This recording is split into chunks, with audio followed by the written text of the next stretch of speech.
Okay, folks, sorry. The connection got cut off, so I apologize for that. That this is, I think, something that we need to expect to happen with internet connectivity. And so, um, let's go on. Let's continue where we left off with. Like I pointed out, then that there are units that we can use, and we learned this back in chapter 3 to describe different quantities, and we find in nature different measurable quantities that we can find in nature. Seconds, for example, is a unit that we describe the quantity of time. Kilograms is a unit that we can use to describe a quantity of mass. Liters is a unit that we can use to describe the quantity of volume, and meters is a unit that we can use to describe a quantity of length. There are units that we can use that also can describe the number of objects that we have, a counted number. So, for example, there's some listed here for you. If you take a look at the dozen, we all know that whenever we see the word dozen, that word describes a certain quantity, and that we know that as being 12. So if we're dealing with a dozen eggs, we know then if we are given a dozen eggs, we know that we'll have 12 eggs we will be given. If we have a dozen donuts, then we know that we have 12 donuts. So that word dozen, that unit dozen, is associated directly with the word, with the number 12, 12 objects. Same thing with the word pair. As soon as you are given a pair of socks, you know that you've been given two socks.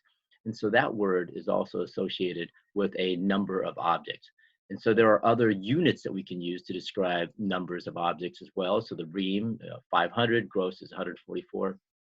All of these then are descriptions of a number of objects. Okay, so you want to make sure you keep that in mind, okay, as we go through this.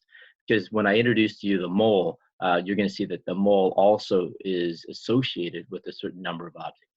However, with that said, though, we're going to use these. So there's an association here. What we need to make sure we understand is what they're telling you is that for every one dozen, okay, that is equal to 12 of an object. So one dozen eggs is equal to 12. So we can set up an equality here that we can make use of when we do conversions, and that's going to be that right there. Okay, same thing with the pair. We can say then that one pair is equal to two.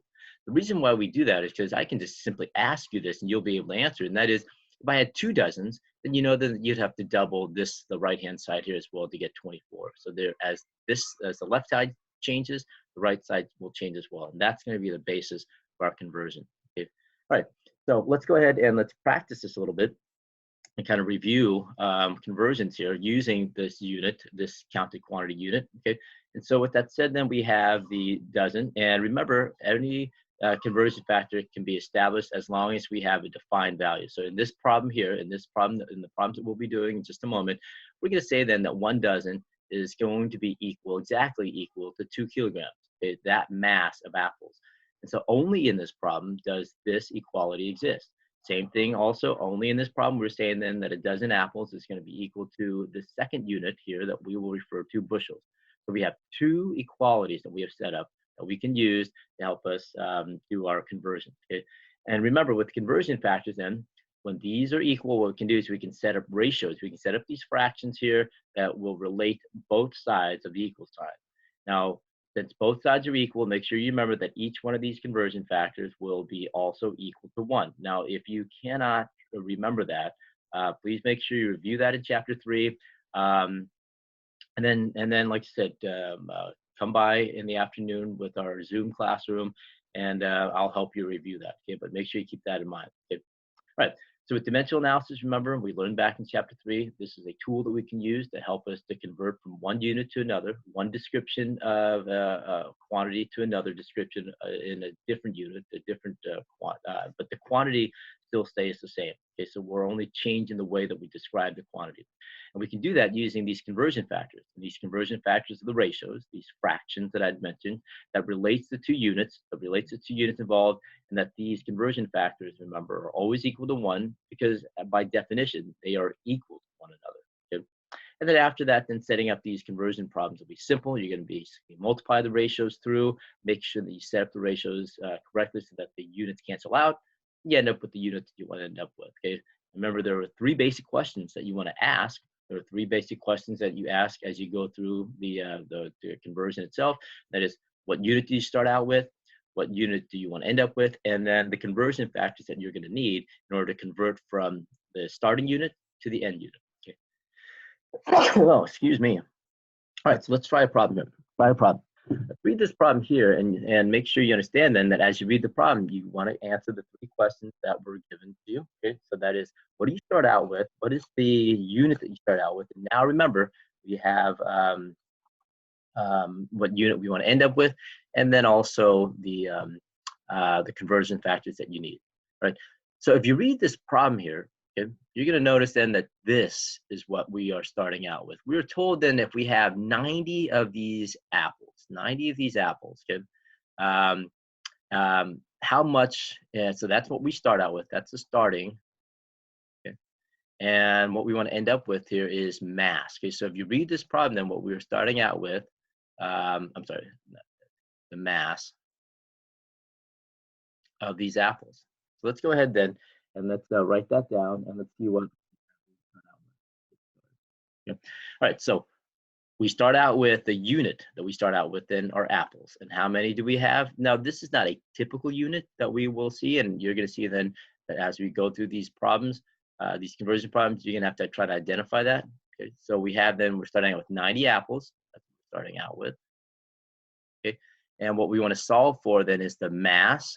Okay, and the unit for mass that we want to end up with here is going to be kilograms. Okay, so we're going to start with that, and we're going to solve for the unit of kilograms. Okay. All right, so what are the conversion factors? Well, remember, the conversion factors are how we can relate the starting unit to the end unit.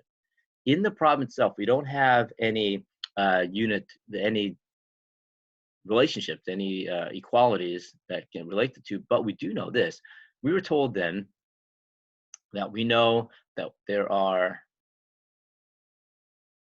in 1 dozen, in the problem itself, we were told that dozen is equal to that mass of apples. And so there it is. We have the end unit that we need, but we don't have this apple unit, the starting unit. But we do know this. We do know also that if we had a dozen apples, what we would have then is exactly 12 apples. And so there we have it. There's the starting unit and there's the end unit. So we have two equalities that we can use to get this conversion done. Remember, you have to identify all the conversion factors that will needed to get you from the starting unit to the end unit. Okay? All right, so with that said, we got to plug one of these two in to our equation here first, okay? And we pick the ones that has this unit here, apples. Okay, so the second one, the second equality here has the unit apples in it, so we're going to use that one. How do we plug it in? Well, we plug it in so that we have the unit apples on the bottom. Okay. Why do we want it on the bottom? Because if it's on the bottom, then that unit cancels out. The unit apple cancels out. Okay. And we're left with the unit doesn't here. So that means then we're done with that. We've used that already once. Don't use it again. Okay. But understand at this point, we're not done yet because the unit here is dozen. Okay. And we want to end up with kilograms. So we have to go ahead and use the second of our conversion factor, plug it in. Okay.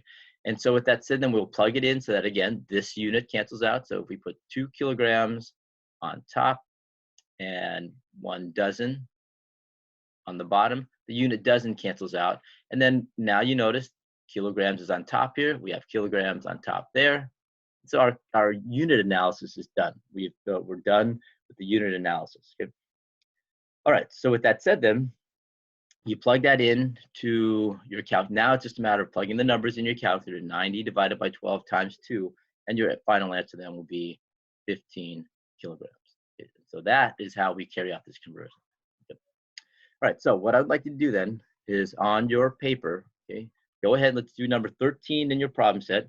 Work it out, and then take about a few minutes to work this out, and then come back, and then I will work this problem out for you.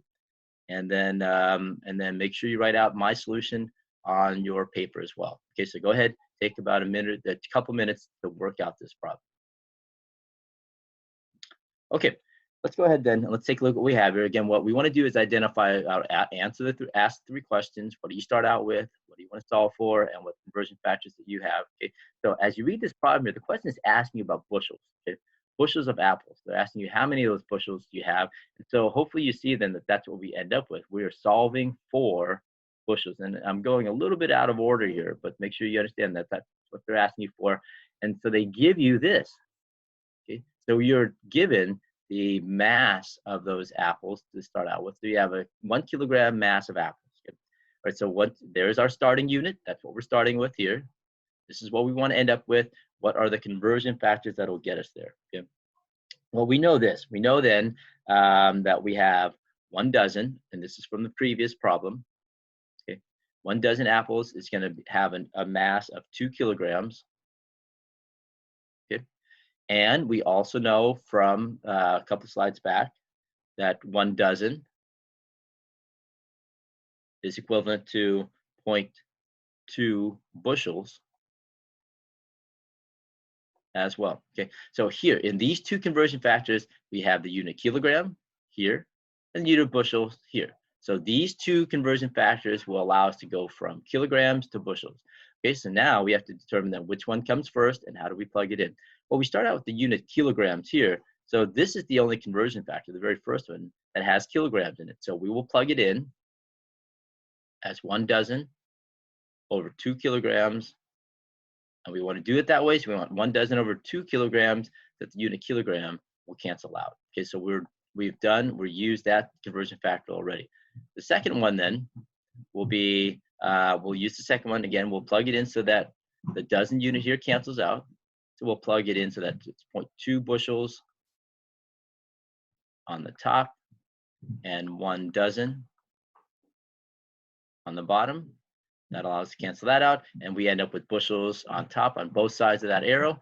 So the unit analysis is done. We can plug in our numbers now, okay, and then solve for the number here. So we want to make sure we get that number there. If you plug it in correctly, you should end up with 0.10 bushels. Okay. All right. Very good. All right, so make sure you plug in, write down that solution onto your paper as well. So make sure you write that down. And then what we'll do is, I'm going to stop there for right now. And what we'll do is tomorrow we'll pick up with this unit mole. We'll talk about what that is. Please make sure you preview that a little bit. And then at the end of the video here, I'll be assigning you 2 problems, a couple problems to do from your book. And so make sure you include those problems in your the paper, the assignment, the paper that you'll turn in to me as well for this period. Okay. So I will see you folks tomorrow. Okay, and then like I said, I think this will work. Let's try to do the best we can with this. Okay. All right. I'll talk to you folks. I'll see you folks tomorrow.